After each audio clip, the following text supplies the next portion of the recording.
So Casserole Boy is fucking at it again. Okay, Casserole Boy is at it again. This little Medigon, I say little even though he weighs more than me. He's like 4 kg heavier than I am about. This little Medigon, Casserole Boy, aka Eddie Liger Smith, who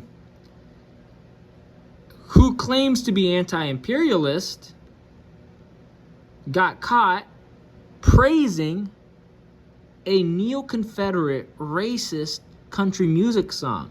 Now, I had to look it up, right? I'm Spanish and Italian, so I don't really listen to country music. I listen to a lot of hip-hop, and that's about it. But this little Medigon, this fucking chooch, Casserole Boy, Eddie Liger Smith, he was caught promoting and supporting a racist country music song. So the song in question is Rich Men North of Richmond. North of Richmond. That sounds like an allusion to the Civil War. Okay? Rich men north of Richmond. That sounds like some Neo-Confederate bullshit. Okay? This is the fucking satanic ginger, because gingers have no souls. Oliver Anthony. That sounds Scots-Irish to me. Looks like a racist Scots-Irish from fucking flyover country. Okay? And Richmond, north of Richmond. So it says the alleged racial connotation in the lyrics. It has also been suggested that there might be a racial connotation to this song. Some see the north of Richmond being a reference to the Union, harping back to the days when the country was split as a result of the American Civil War. That would then imply that the vocalist is along the lines of a Confederate. But overall, this song does not appear to be race-based. Bull fucking shit. It's of course race-based, you dumb chooch. For example, it may be argued that in lambasting obese welfare recipients, Anthony is attacking certain black people, but there are virtually the same amount of white people on welfare as African Americans. Well, come on now. So, I'm going to pull up.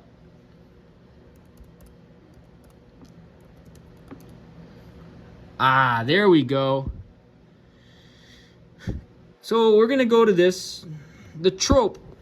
So, if you didn't know, so Amanda London, she sounds like some dumb fucking English person this was published by Amanda London. She sounds like some dumb English or Scots-Irish person. Again, you know, I grew up around some English people. I grew up around some Scots-Irish out in South Anchorage. And they're not that smart, and they're not that good at hiding their racism. Obese welfare recipients. That could refer to either black people or Pacific Islander people. Because those are two racist tropes surrounding those two communities. Okay? Those are two racist tropes surrounding the black community and the Pacific Islander community. Okay?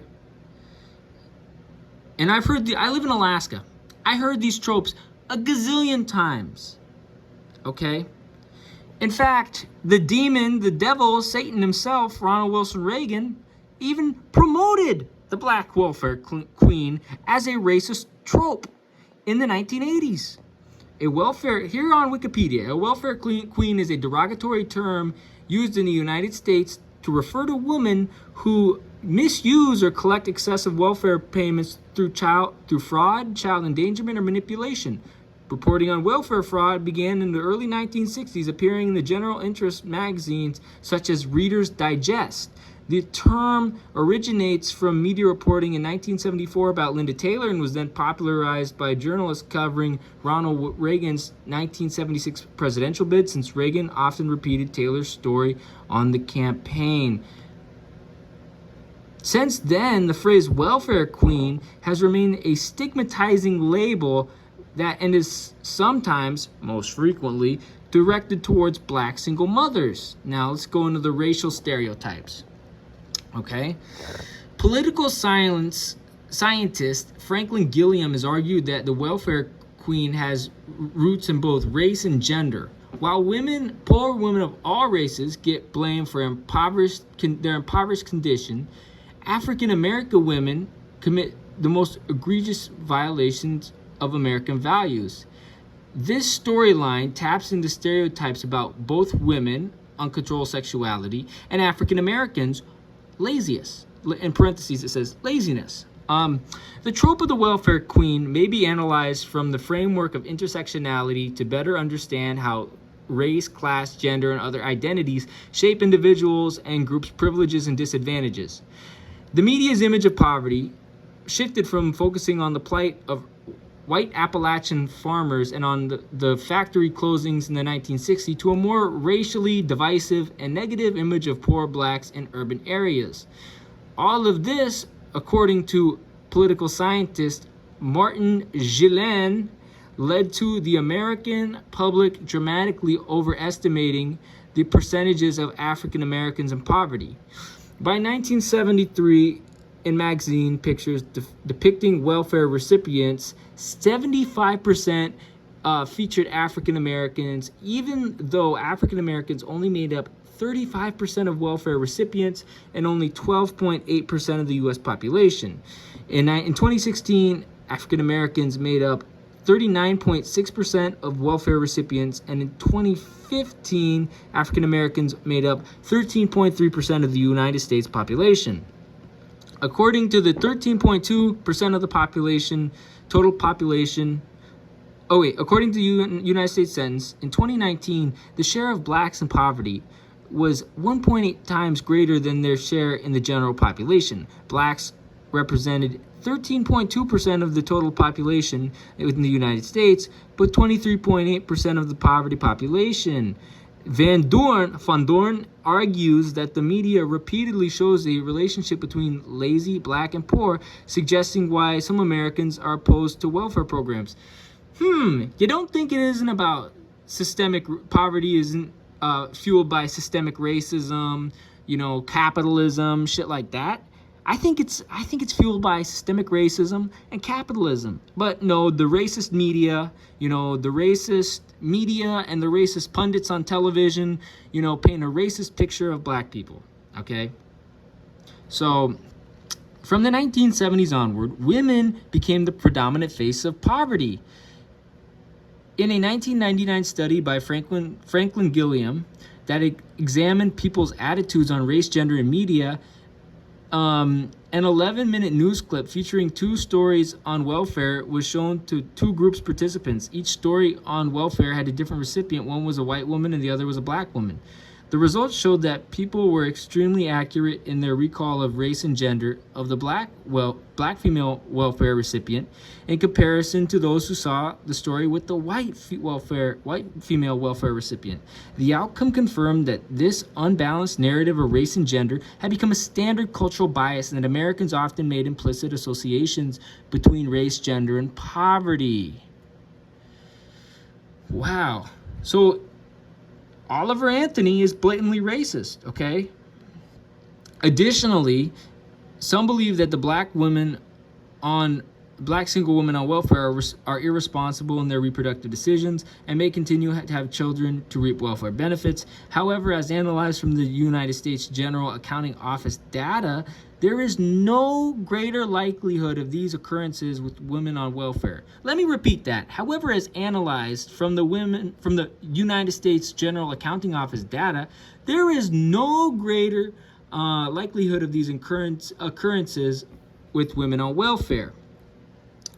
The welfare queen stereotype is driven by the false and racist beliefs that places the blame on the circumstances of poor black single mothers as the result of their own individual issues, bringing forward racial tropes such as promiscuity, lack of structural morals, and the avoidance of work.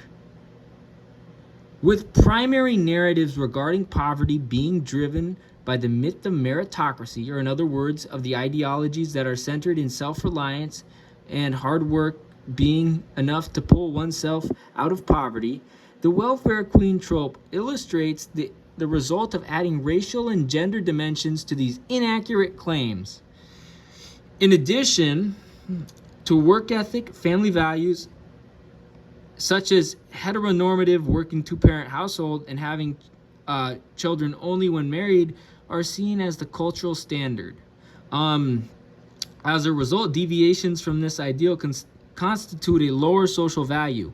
By stereotyping single black mothers as welfare queens, the interpersonal, structural, and institutional barriers that prevent adequate resources and community and opportunities for them, which lead to reinforced poverty, are not addressed. So, namely, racism and capitalism. The lack of accountability seen by institutions and structures within our government promotes individualistic and neoliberal ideals that puts one societal's failures onto themselves rather than analyzing institutional barriers that might be preventing any necessary changes within the U.S. welfare system. So this neoliberal capitalistic institutions, they blame the black women, okay? But they don't blame the racism. They don't blame the capitalism. They don't blame the poverty, okay? They don't blame the war on drugs. They don't blame the prison industrial complex, the military industrial complex. They don't blame that shit, right? So there you go. So Oliver Anthony is blatantly racist, okay?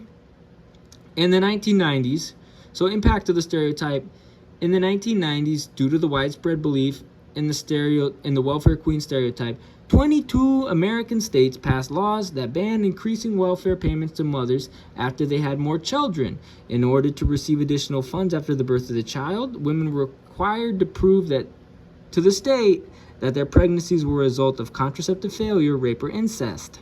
That's fucked up, man. So imagine you're a single working class mom, single parent, and you have to apply for a state assistance, right? And you have to prove that the pregnancies were a result of contraceptive failure, rape, or incest. That's hella fucked up. That is hella fucked up. So between 2002 and 2016, these laws were repealed in 7 states. California state senators said Holly Mitchell said at the time of the repeal of California's law, "I don't know a woman, and I don't think she exists, who would have a baby for the sole purpose of having another $130 a month." So think about it. You know, these women that were denied state welfare assistance because they couldn't prove that their pregnancies were a result of contraceptive failure, rape, or incest.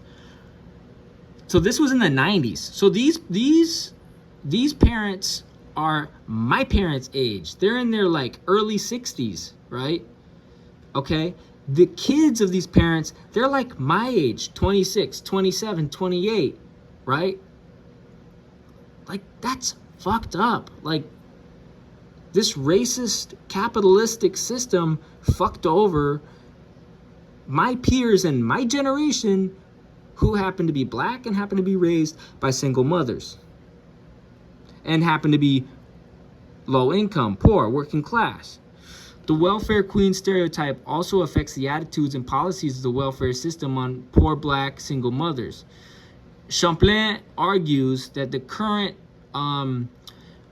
welfare system punishes poor single mothers by not providing adequate access to contraceptives or abortions if a woman does not wish to get pregnant, or having family caps that limit welfare benefits for women with children. It seems that regardless of whether a woman chooses to have children or not, her capabilities in achieving those desires are severely restricted by the policies and attitudes of the welfare system, which places the blame of poverty on the women and reinforces the cycle of poverty. Welfare benefits have been used as a tool for reproductive oppression and prevent their autonomy over their bodies. The reproductive oppression is partially rooted in the beliefs that having children outside of marriage results the reliance on welfare, and additional children will continue that culture of poverty. That's just capitalist bullshit at this point, right?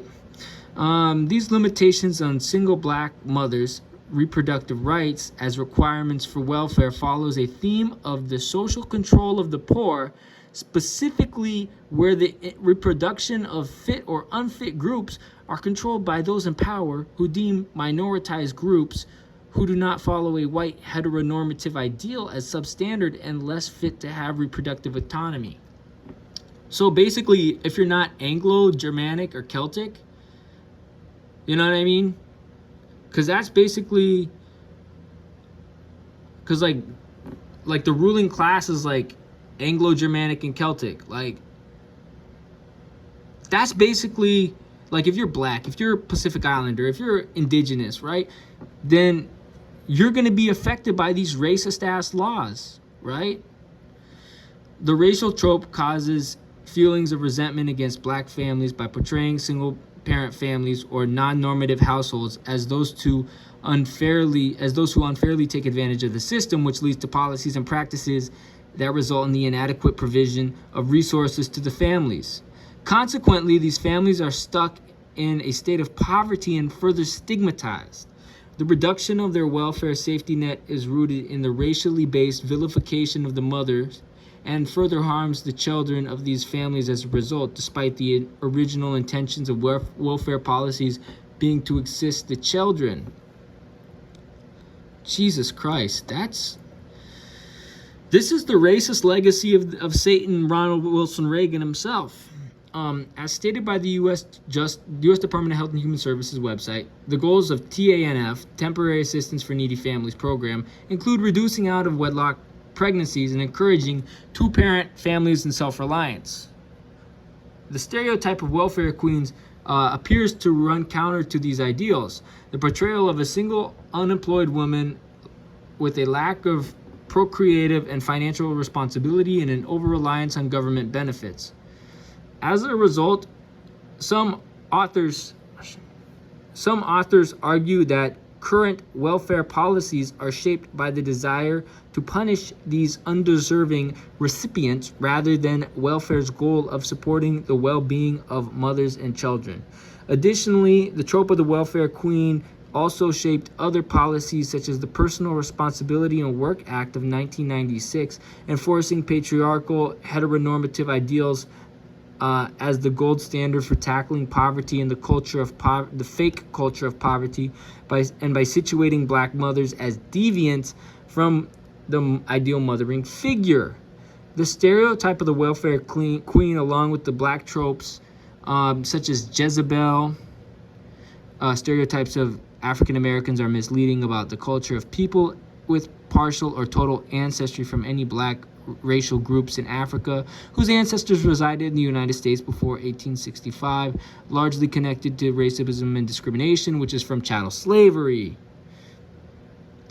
So the stereotype of the welfare queen, along with the other black tropes such as the Jezebel, the mammies, and matriarchs, are reflected in the attitudes of welfare care workers, positioning of welfare clients, and the talks between them. Overall, these tropes result in negative interaction between the welfare recipients and caseworkers. For example, some caseworkers viewed the mothers as sexually irresponsible, negligent, or entitled, leading some mothers attempting to seek welfare in a degrading or patronizing way. So real quick before I go, because speaking of moms, my mom will be over here pretty soon. Here's what Eddie Liger Smith said. So he got caught praising Oliver Anthony's song. He says there are literally people on welfare leaving comments under Oliver Anthony's video telling him they love the song. They're talking about it openly. Why is it that they aren't triggered by the lyrics, but most of the left is? Maybe because they're white, you dumb fuck? Maybe because they're white? Maybe because they're German or Scots-Irish or English? Maybe because they're French, you know? Jeez, I wonder why. I wonder if they're Dubliner type of complexion, or Londoner complexion, or Berliner complexion. That might have to do with it. The fact that they're these white, English and Scots-Irish and German people, And my buddy Flame of Liberation. And then here's what he said. There are people on welfare who supported Reagan, Clinton, Bush, Obama, Trump, and Biden. Doesn't necessarily mean anything. Exactly. Doesn't mean shit, Eddie. It doesn't mean shit. And then, what else did Flame said? Flame said, shout out to Flame of Liberation. He said, the job of the left is to expose and redirect fake right-wing populism, which inherently serves the ruling class and elites and the system into actually challenging the system. But is it really a surprise that the usual tailless grifters are cucking yet again to the right? Yeah, I'm not surprised there. And Casserole Boy, Eddie Liger Smith, said, so he had this stupid tweet. He said, so many of the people were mad about this line because they see taxes as being universally good. Under our current system, working people are heavily taxed on the little income they do make, so the government can pay for endless wars and corporate subsidies. And here's what Flame said. Shout out to Flame of Liberation. He is probably one of the smartest dudes on YouTube. Check out his channel, like, subscribe. Yes, this is an advertisement for Flame of Liberation. Big shout out. So Flame says, socialism isn't about taxation, but taxation under capitalism is often used as a red herring to distract from the real theft going on, the theft of workers' surplus value by the bourgeoisie. And here's a graphic. Libertarian logic. Theft, taxes, then income, and then surplus value extracted from your labor, and they call that entrepreneurship. And then the whole circle represents your total value. So, your total value produced by your labor. Okay? So, taxes are only a tiny part. And as Flame said, it's not about taxation. Taxation under capitalism is used as a red herring. It's used as a clickbait, carrot on the stick, to distract from the real theft going on, the theft of the workers' surplus value by the bourgeoisie. See, Eddie, if you were an actual working class guy, if you actually worked at somewhere like Fred Meyer, like I did, air stacking bananas, facing cans of olives, cleaning up people's messes, doing returns, you would actually know how important the value of your labor is. Okay? You would actually know how important the value of your labor is. Okay, including, instead of, parroting these right-wing talking points, you would know the value of your labor, and you would know that if you're an employee of a big company like Fred Meyer, your wealth is getting stolen, your labor, your value is getting stolen by your employers who are not paying you what you're worth and who are not letting you control the means of production. You got that? Madon. Eddie Liger Smith Eddie Liger Smith is a fucking chooch. He is a fucking chooch. And that's who this little Medigon is, So the fact that Eddie Liger Smith, again, he can't even say his own last name correctly. What the fuck makes you think he's gonna say anything correct? You know what I mean? He said he was promoting the North of Richmond song, and he is a racist because North of Richmond has a connotation about the Civil War, and a neo-Confederate narrative, which is blatantly racist because the Civil War was about slavery, chattel slavery, okay?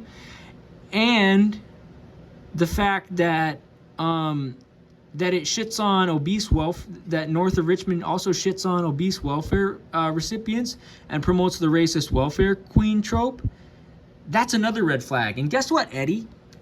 My 5th grade grandpa, who was from New York, okay, he fought for the Union in the Civil War, okay? He was one of those dudes north of Richmond, Okay, he was from I think he was from Poughkeepsie. He was from Poughkeepsie, New York. Okay, and his wife. You want to know what nationalities his wife had him? You want to know what nationalities my fifth great grandma had in her? Spanish, Portuguese, Italian, French, Dutch, Hungarian, Russian, Ukrainian. Okay, Armenian, Turkish, and a little bit of Mohawk. Okay, a little bit of Mohawk because my 11th great grandma was Mohawk. Okay, so, you know, if my 5th great grandpa back in the 1800s got with the program, why don't you get with the program, Eddie? Why don't you quit the racist Neoconfederate bullshit, quit acting like a fucking chooch, and actually realize what the song means, realize it's a racist song, and maybe actually denounce the song and denounce the racist bullshit. Okay? If my English 5th great grandpa, who was married to a woman of Spanish, Italian, French, Portuguese, Dutch, Belgian, Hungarian, Russian, Ukrainian, Serbian, Turkish, Armenian, and Mohawk descent, could denounce the Confederacy and fought against the Confederacy for the Union in the Civil War. He was from Poughkeepsie, New York. Then maybe you can too. Oh, but that's right. You're a racist from flyover country. You're a racist troglodyte truffle shuffler from flyover country.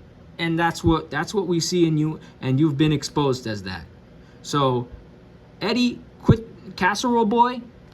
And that's why you're casserole boy. Quit the racist shit, because again, every time non-Germanics, non-Anglos, okay, like myself, because I have a lot of Spanish and Italian ancestry, okay? Every time non-Germanic and non-Anglo people, particularly those who are working class, call you on your bullshit, you play dumb. Well, you can't play dumb no more because I've exposed you. I knew you were a smart dude, so quit fucking playing stupid, okay? Quit fucking playing stupid, okay? Quit being a fucking chooch, because it's not gonna help your case in the long term. So, again, denounce the song, or you're a racist fucking chooch. So, that's all for now. Peace.